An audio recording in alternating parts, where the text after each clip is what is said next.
Lourdes Central School.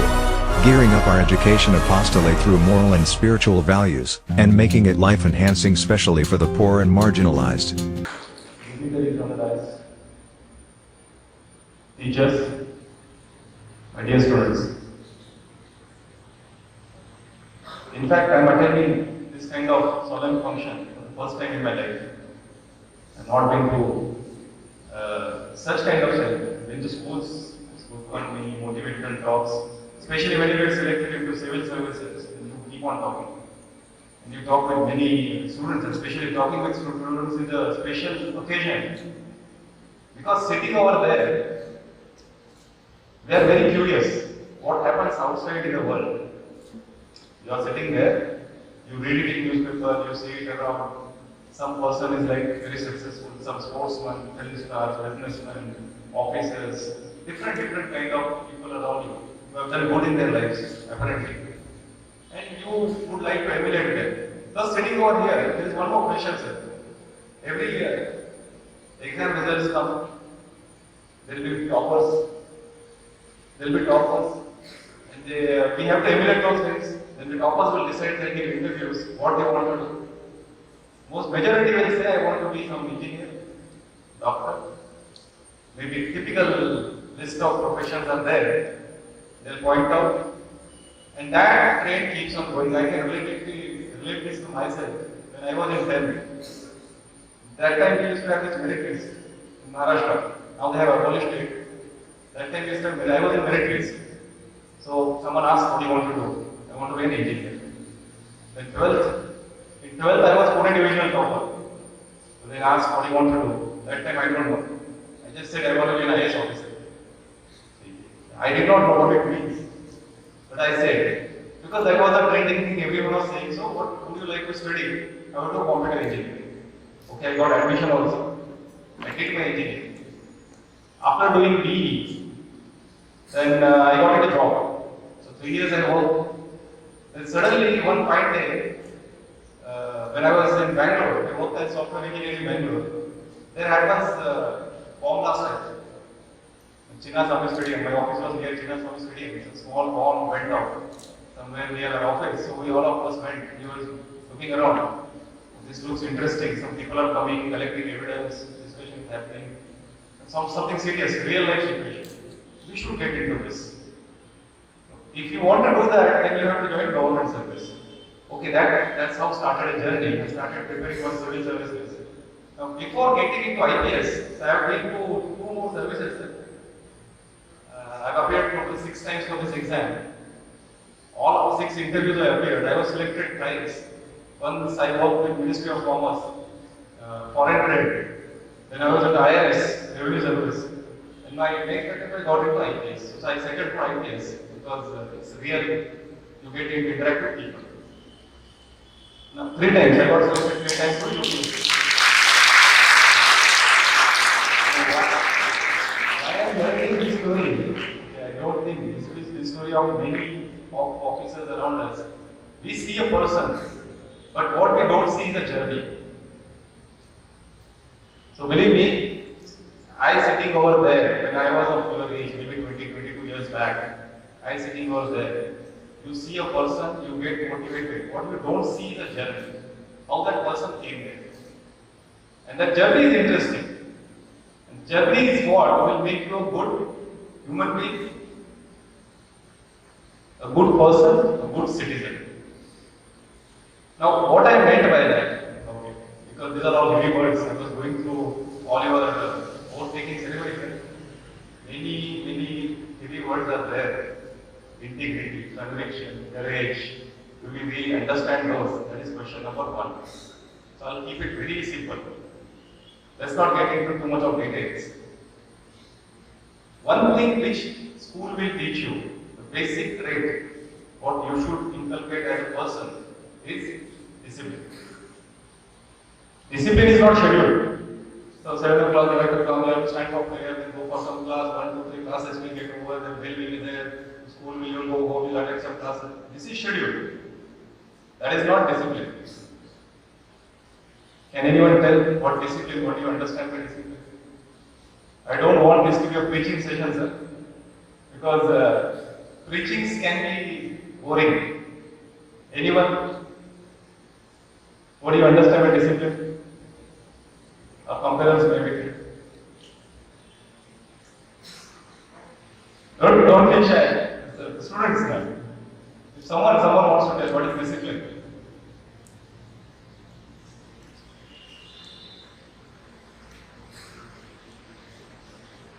No, speak your mind out here. The thing is.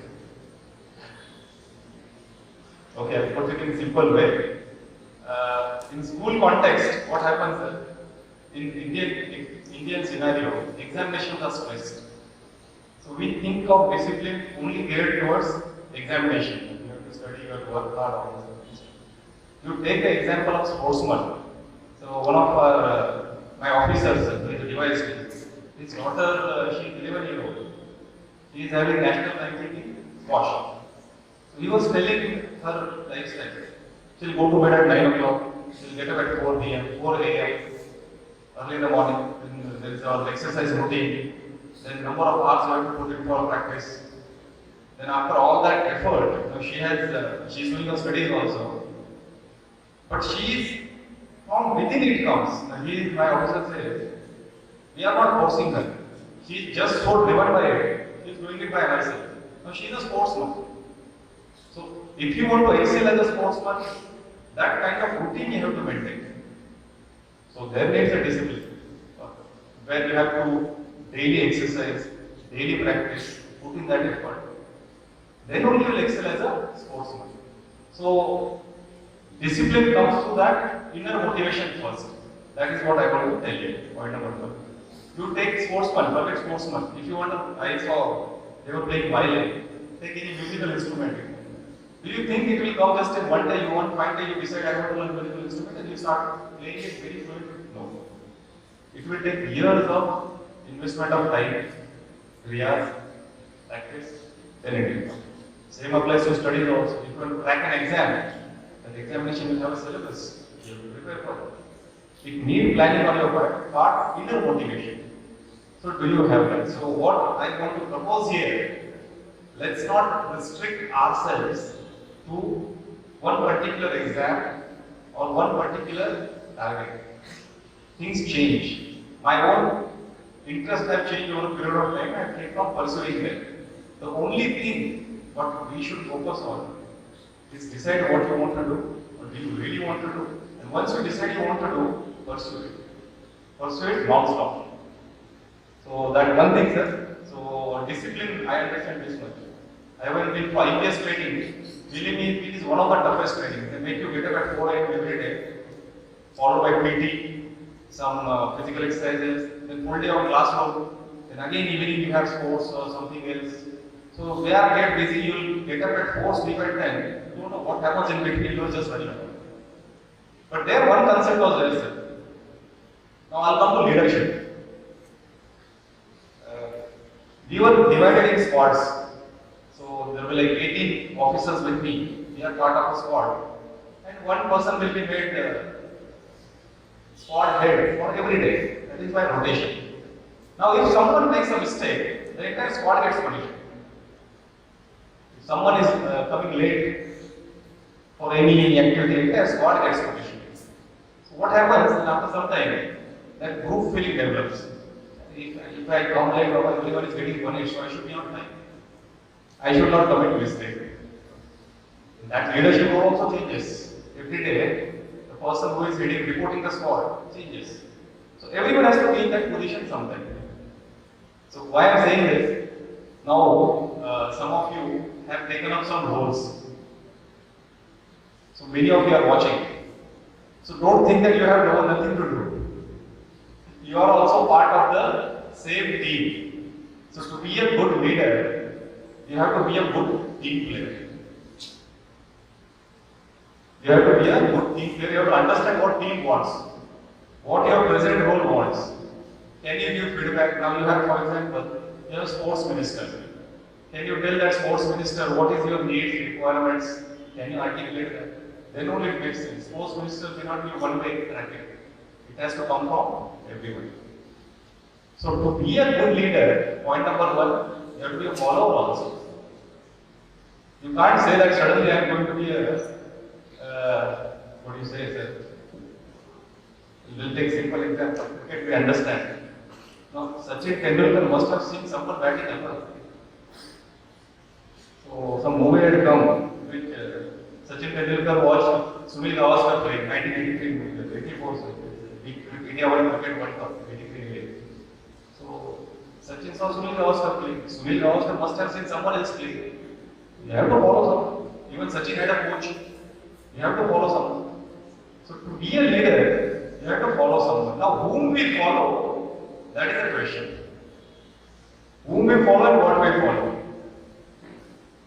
Success can be gained by momentary cheating also. But do you want to be cheats? That is, you can answer it. Do you want to be cheat? Certainly not. No one wants to be. It's a momentary temporary. So, to be a leader, to be successful, identify your role models, identify your interests. Like to be that person, what the person has done. Hard work, so there is no substitute. Harder you work, luckier you get. No one is lucky. No one is born lucky. You have to work hard. There is no doubt on that. So these two words, I want you guys to take with you today. Two words. One is discipline. Second is leadership. And both these words, discipline and leadership, has something to do with inner motivation. Remember that. So we don't want to make it heavy. If you want to speak, someone wants to ask question because all these young boys and girls are there. A lot of questions are there. Sitting in schools and listening to speeches by big people may sound daunting, but think of your perspective. Don't get driven by what others want. You decide. Can we decide that? If I ask how many wants to become engineer, everyone would like to become engineer at this or doctor at this stage. How many of you want to become engineer or doctor? Can you raise your hand? Oh, just frankly, just that. Engineer or doctor? Everyone wants to become engineer because you are millennials. I tell you one thing I want to point out, sir. When we were in schools, we did not have what? Smartphone, social media, internet. We had fewer distractions. Your generation is called millennials. You are born in 2000s. So you have all these distractions. So it's really difficult to find a focus. So what I want you to think what you want, think over it, because the choices you make, then you have to continue with those choices. You are still young, don't get carried. There are many opportunities that are coming up, India is growing and it will grow. Many fields are opening, many opportunities are coming, career options are there. One of my seniors, we were preparing for UPSC together. He is a mechanical engineer from my college only. He got into renewable energy sector. Nobody thought what the renewable energy is. He is somewhere in US doing something in renewable energy, and he is happy about it. Many fields are opening up. Keep your eyes open, and whenever you need guidance, ask the right people who are into that field. Don't be shy about that. Your teachers will be there. Father Robert D'Souza, he is very helpful. I have seen him. He is very helpful and he is very open also. Speak to your teachers, principals. Don't get bogged down by one particular dream. You have to dream big and dream differently. Sir, this today's opportunity, I would like to thank sir for inviting me. It's good to speak with you. I hope I could carry out at least, reiterate at the cost of irritation, what two things I spoke about? Discipline and along with inner motivation, not outer. Don't look at me and start preparing for UPSC or civil service. I will become IPS. No. I decided this after getting into job, working for 3-4 years. So you are open. Choice is yours. Exercise your choice. Just don't go around because you want to see emulate someone. And thanks school management for giving me this opportunity. Wish you all the best. Do it. Thank you.